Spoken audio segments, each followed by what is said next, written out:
Nobody rang a bell. There were no breaking news alerts, no emergency meetings broadcast live, no president standing at a podium saying, "Today history changed." But it happened anyway, quietly, gradually.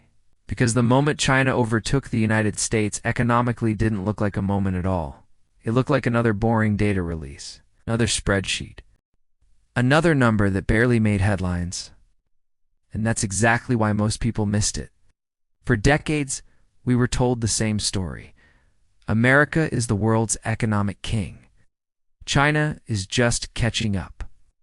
One day, maybe far in the future, it might challenge the US, but what if that day already came?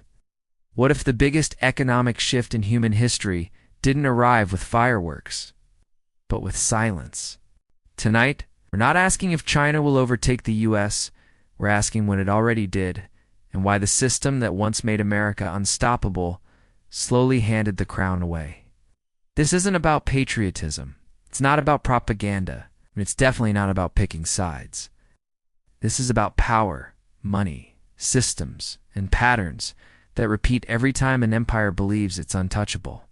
And by the end of this video, one uncomfortable question will remain. If China has already overtaken the US economically, what happens next? To understand how China won, we first have to understand how America did. Because the US didn't just become rich, it designed the rules of the entire game. After World War II, Europe was wrecked. Japan was flattened. Empires had collapsed. And the United States stood alone. Industrial capacity intact, military unmatched, gold reserves overflowing. That's when America did something no empire had ever done before. It didn't just dominate, it institutionalized dominance. At Bretton Woods in 1944, the US reshaped global finance. Dollar became the world's reserve currency. Global trade was priced in. USD oil was sold in dollars. Debt was issued in dollars. Central banks stored dollars. This wasn't just money, it was leverage. America could print the currency everyone else needed to survive. For decades, that system worked beautifully. The US manufactured everything, built highways, sent men to the moon, created the middle class, exported culture, capital, and confidence. China, meanwhile, China was dirt poor in 1978. China's GDP per capita was lower than many African nations. Most people lived in rural villages. Factories barely existed. The country was closed, centralized, and broken by ideological experiments. No one, not Wall Street, not Washington, not economists, thought China would matter. That assumption would become the biggest mistake of the modern era. China didn't rise by accident. It rose by copying, adapting, and waiting. In 1978, Deng Xiaoping made a radical decision. China would stop trying to beat capitalism and start using it. But here's the twist most people miss.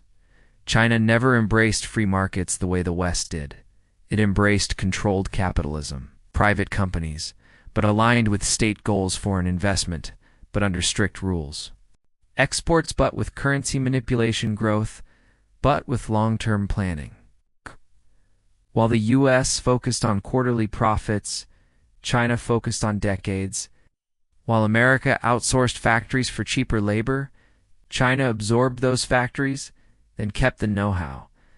And while the West celebrated efficiency, China built redundancy.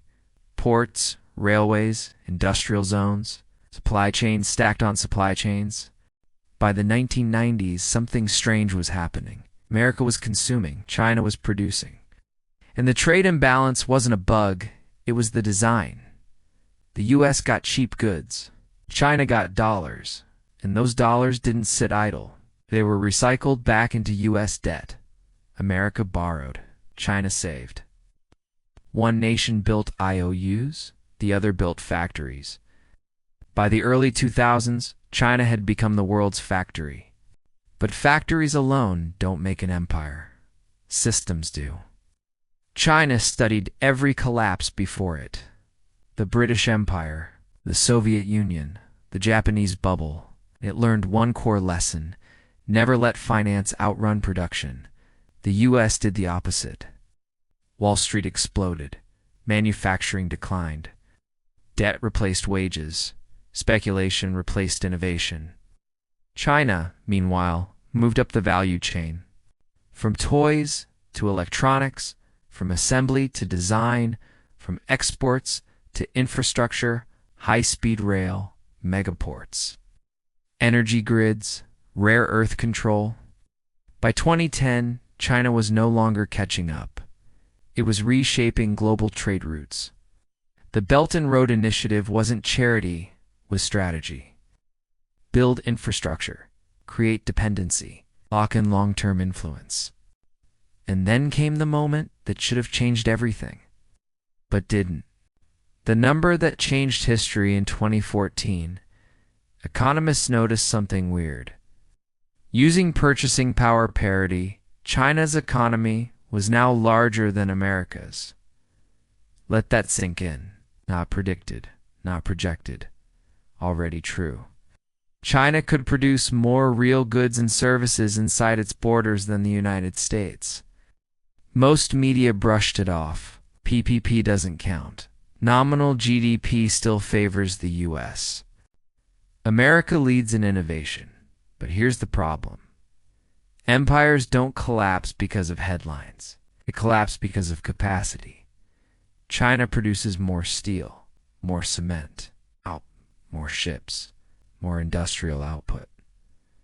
The US produces more financial products, and when COVID hit, the difference became impossible to ignore. China shut down, restarted, and exported. America printed trillions. Fast money. It's fast money. Debt layered on debt. The illusion held but barely. The breaking point every system reaches a stress test. For the US, it was debt, inflation, and supply chain fragility. For China, it was demographics, real estate, and overcapacity. But here's the key difference. China's problems are internal. America's problems are systemic. One can be managed. The other threatens the global order. The dollar remains dominant but not unquestioned. Trade deals now bypass USD. Energy contracts use local currencies. Central banks diversify reserves, not because they love China, because they fear dependence. And once trust erodes, power shifts fast. Tariffs didn't stop China. Sanctions didn't stop China.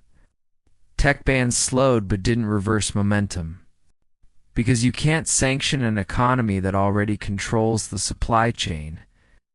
And you can't bring manufacturing home after dismantling it for 40 years without pain. China planned. America reacted. And reaction is always late. Modern parallels and patterns, every empire believes it's different. Every empire thinks decline looks dramatic. It doesn't. It looks like denial, distraction, debt. Rome debased its currency. Britain over-financialized. US printed. China didn't overthrow America. America outgrew the system that once made it powerful and refused to update it. Final takeaways, 3 things to remember. Economic power is about production, not perception. Debt can buy time, but not dominance. Empires fall slowly. Then suddenly China didn't win overnight. It waited. And history favors patience.